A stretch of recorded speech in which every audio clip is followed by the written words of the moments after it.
I want you to take a guess about the number of Gen Zers who said they are considering influencer or content creator as a career path for themselves. Chances are you're probably thinking of a pretty large number, but it definitely was bigger than the one in my head. According to this study, at least, it was a survey of around 2,000 Gen Zers. 57% of them said that they would like to be an influencer. And even more surprising, adults were not far behind. 41% of the 2,204 American adults they surveyed said they would consider influencer as a career path. Creating content for your full time job is not necessarily the easiest, most linear path. It's a new career path, and it definitely involves its fair share of challenges. And I have a lot to say about it because I am apparently a part of the 4% of content creators who earn over $100,000 from quote, influencing on its own, at least according to another study from Kajabi, which is a creator marketing platform. So I've got a lot to say. I've got over a decade of experience, of highs, of lows. And today I want to walk you through the career path that I would recommend if you were one of these people, one of these Gen Zers, or one of these adults looking to build a career as an influencer or content creator. Also, I want to say really quickly, if you are serious about this, if you are somebody who's like, yes, I definitely want to get started as a content creator, and or I'm currently a content creator and I'm just not earning what I want to be earning. You're not yet in that 4%, let's say. I want to invite you to a free training that I'm hosting. It's with a good friend of mine, Nina. She owns a company called Sidewalker Daily, and this is what she does. She studies this stuff day in and day out. She works with creators on building their brands and learning how to pitch to brands. We're going to talk about that in a little bit. And she also is a creator herself. She's got a fantastic YouTube channel and she really knows both sides of the industry. So I'm going to leave an invite link to that in the show notes for you. Be sure to join us if you want to learn more. Okay. So my first recommendation if you want to become a full-time creator is that you have to first pick a lane. You've got to decide what you want to be known for, and you need to really niche down, essentially. I'll give you a little background on my journey. I won't spend too long on it because those who tune in regularly probably are quite familiar with it. But I actually got started on YouTube as a beauty creator. I was obsessed with makeup and fashion and things like that. And that's kind of where I got my start. Over the years, my content sort of evolved. I grew up, I started my YouTube back in college. I grew up, I got a full time job, and also started my business on the side and turned more into like a vlogging channel. I think where I really hit my stride and where I really started to gain traction for my YouTube was when I was living in downtown Detroit and I was working corporate and I was freelancing on the side and I was just documenting what that life was like. And so much of my audience had questions about it because at this point in time, freelancing was not a super common thing like it is today. And so I got a lot of questions. And I saw that as sort of the niche that people wanted to learn more about. So I leaned into that. And I think when it comes to finding your niche, that's what you've got to do is you kind of have to try a few different things. You have to lean into your different passions and interests and figure out what unique segment of the market can you capture? What are people really drawn to? With that said, I think it is important that you always are passionate. I mean, I know that's like the most basic advice ever, but there's a lot of quote profitable niches out there, that I could make a business decision about. I could be like, oh yeah, I want to make a lot of money, so I'm going to go into one of these niches that I know brands pay a lot and that I know get a lot of views. But truly, content creation is a lifestyle. It is not just a business. I'm a big believer in that. If you are going to do this and do it with a degree of passion, it really is not just something that you clock in and clock out of. It does become your life to some degree. You kind of are always online. You might be traveling for work. You might be, talking to people. Like if I get stopped on the street sometimes and asked about my content, and if it's something that I hate or that I'm not actually interested in, that would really, really wear on me. So choose something that you are passionate about, but that also has that sort of market potential, if you will. And then lastly, I want to say you do not have to be married to your niche forever necessarily. I think it's important to choose a niche that you do want to stick with. I know that I will always be in business in some way, shape, or form, likely until I retire. So I can always talk about business, but the way that I talk about business might evolve, or the way that I package my content might evolve. Yes, I do podcasts like this that are sit down, more formal style, but over the years, I've reintegrated vlogging back into my life because I really enjoy doing it. I've even played around with the occasional makeup video again because that's been fun for me. And so once you sort of gain a following and you gain a more loyal audience who starts to care about you, not just the SEO, not just the, value that you're delivering, you can sort of play around and expand your niche a little bit. But in the beginning, you really need to stick to a keyword, and when I was like hitting it hard with social media manager content, I was putting social media manager in every single title, in every single description box, in every single tag, and so on. Okay, the next thing to think about is your monetization strategy. You really want to start to build out your brand and map that out. And it might seem early when you're first just like dreaming up your ideas, dreaming up your content plan, but it is really important because knowing how you'll monetize is going to drive the delivery of your content. It's going to drive kind of how you position yourself and so on. So, what I always recommend to people is think of these three things. Try to fill these gaps in your head. How can you offer a product, a service, and how can you work with a brand in some way, shape, or form? So, for me, over the years, online courses have actually become my biggest slice of revenue. Around 40% of revenue last year came from online courses or digital products. But that wasn't the case when I first started out. When I first started out, I was selling consulting calls. So that's in the service bucket.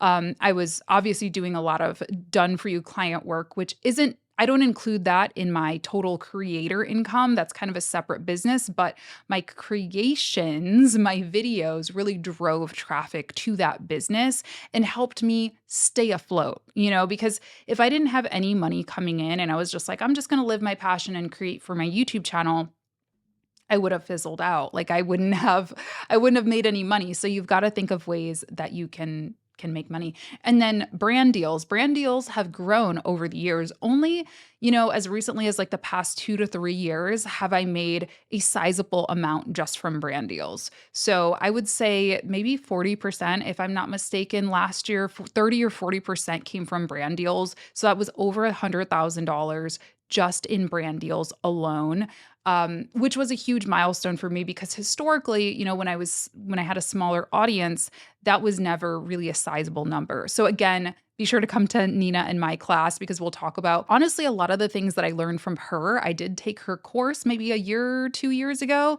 and I definitely would say there was a clear cause and effect, that happened for my own brand deal revenue after taking that course. So, yeah, we're going to talk more about how to do that, even when you have a small following, even when you are not, 100,000 subscribers deep, let's say. So be sure to come to that. But yeah, so brand deals, products, and services. And the reason I think it's important to think about all three of these things are because there are just different years. Like some years, I'm like, wow, brands like want to spend so much money on influencers. For example, when AI was like first this new shiny thing, I mean, I swear every AI company was reaching out to me like aggressively and willing to pay me so much money. I actually didn't take a lot of those deals because that's not really super in alignment with what I want to share on this channel.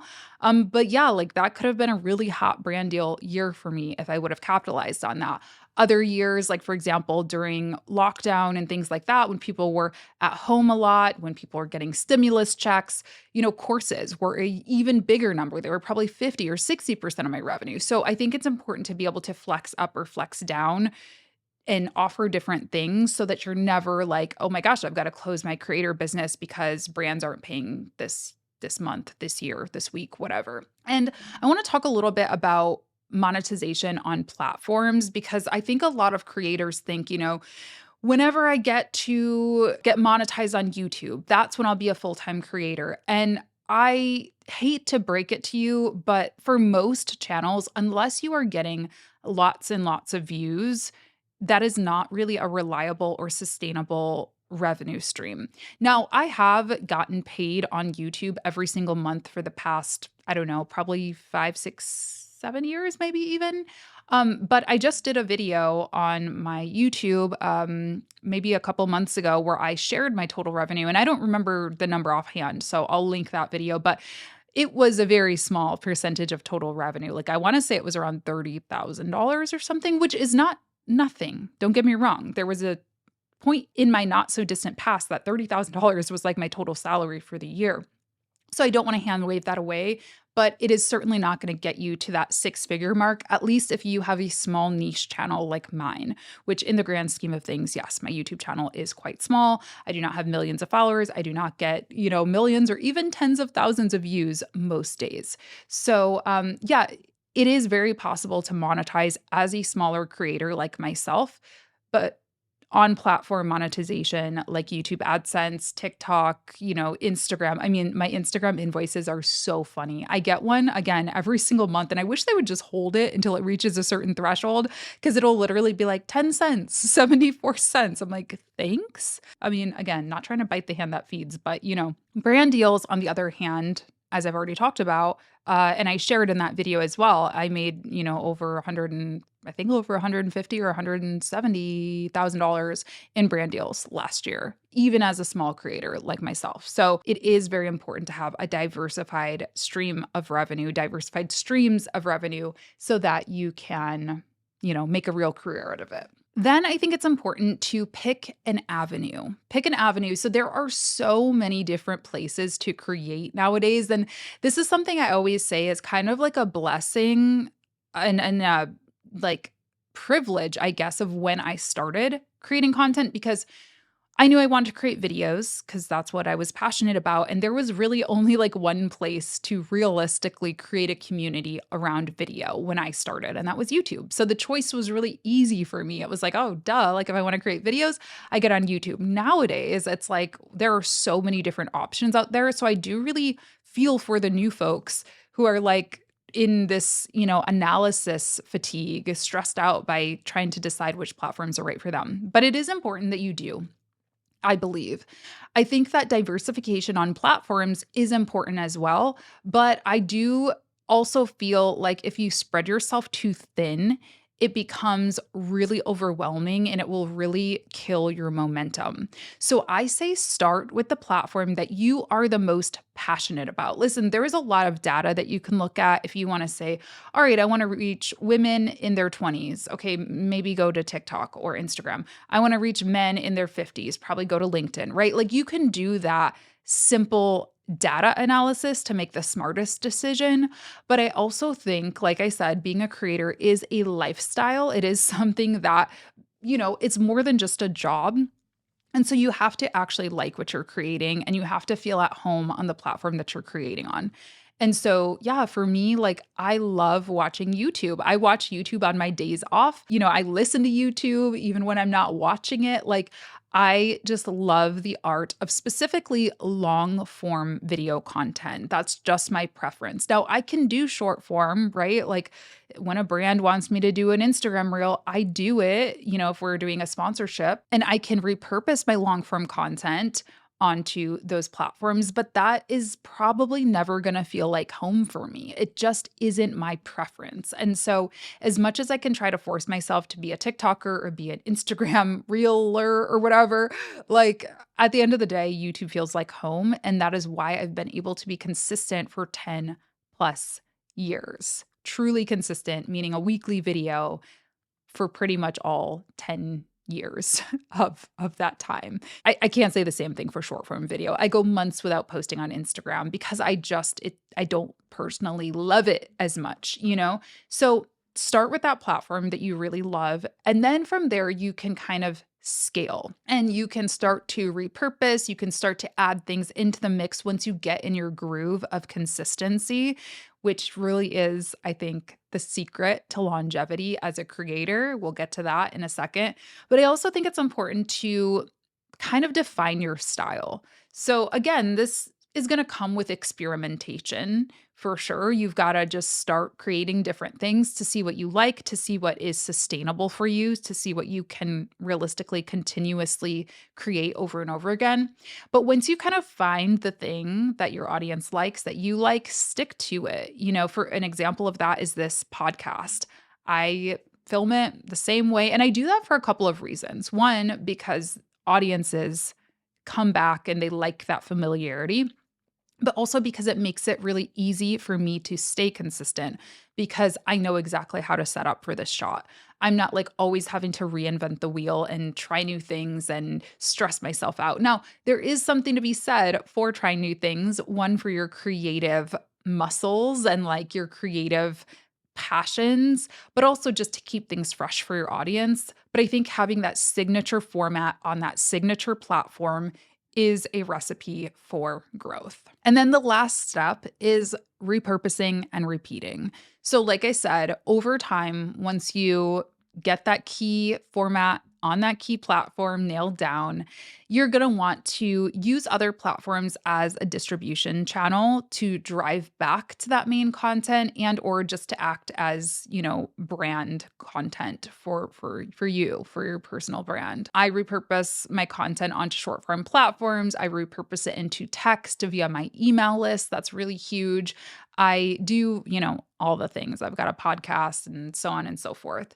But also you just have to keep doing it. And I know that's like the most basic, boring advice in the world, but you have to just keep at it. That is the key differentiator, I think, from me and a lot of other creators. And that's not to downplay, like, I'm not saying I'm not talented or I'm not smart or I'm not interesting or whatever, but I'm probably no more talented, smart, or interesting than you if you're somebody who is thinking about starting a YouTube channel. It's just the difference is I just kept doing it until people were like, okay, fine, I've seen her face in my suggested enough. I'm just going to finally click on it.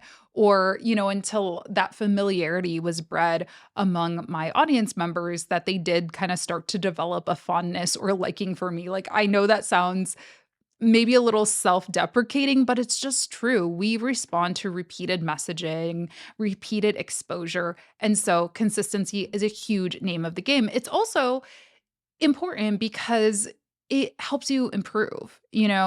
I like it's so cringy to look back on my first videos, and I love that it's cringy because it shows just how much I've improved. And I honestly don't feel like I've improved. Like I'm like, no, I'm the same person as I was 10 years ago or whatever when I was just like this college kid making videos. I don't really feel that much different. I feel older, wiser, more confident, sure, but like, I'm still kind of doing the same thing. But when I look and when I listen to my old videos, I'm like, oh no, you've learned a lot about personal development and confidence.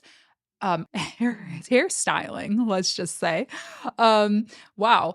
And also about technology, about how cameras work, about how audio works, and also just about how to engage an audience, how to hook an audience, how to, deliver your messaging in a way that does not put people to sleep, which I used to do a lot, I think.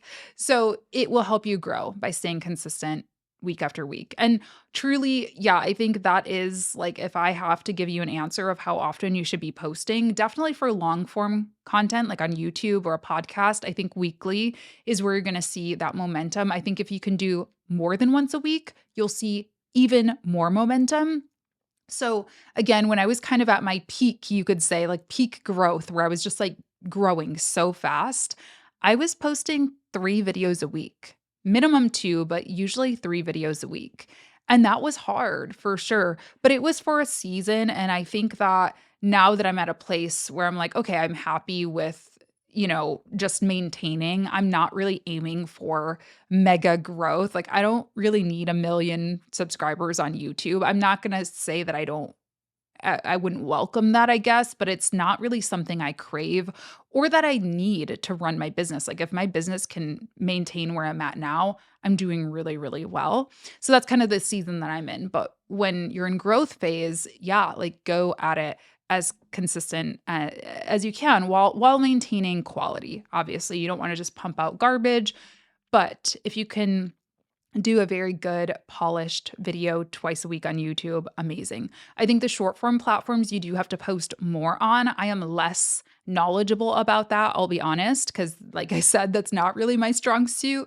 But I definitely think if you're posting on Instagram or TikTok, yeah, I think you need to do like three, four, maybe even one a day if you really, really want to see that high momentum, that fast paced growth. Yeah, so that's really how I think you build a strong, consistent base for your content. And if you need help with consistency, by the way, I do have a creator group. It's called the Video Creator Collective, and that is a huge piece of the membership is getting to stay accountable by co-working together every single week. We meet on Mondays at 11 a.m. Eastern time and we work on our videos together. So that might be, some people bring in scripts that they want to edit, some people bring videos that they want to edit, some people bring their cameras and shoot a video on the call. And yeah, it's just a great way to dedicate that time to yourself once a week while having a support group to cheer you on and to watch your videos once they're live, which is a huge piece of it as well, is community and like keeping that motivation. So I'll leave a link for that in the show notes as well if you'd like to join. There's other stuff in there too, like a course all about how to build an authoritative content business. There are live Q&As with me every month, and I also create monthly content prompts every single month for you so that you have a list of things to create videos about if you are stuck, which I find to be really helpful. But yeah, that's kind of how I would start my creator business today if I had to. And I really hope you learned something from this. I really hope it motivated you to get out there, to get started. And again, I will leave a link for my class with Nina as well. It's totally free. I'd love to have you join us if you want to learn more about the brand deal side of things, because that is an important thing to start thinking about, even when you are a small creator, even when you are just getting started, listing out those brands that you would love to collaborate with, starting to build those relationships and starting to build your confidence up so that you can pitch to them. We're going to talk about all of that and so much more, and I'd love to have you there. So thanks so much for tuning in today. I appreciate you all. As always, you can subscribe to the Freelance Friday podcast on Spotify, Apple, or YouTube, and I will talk to you in my next episode. Bye.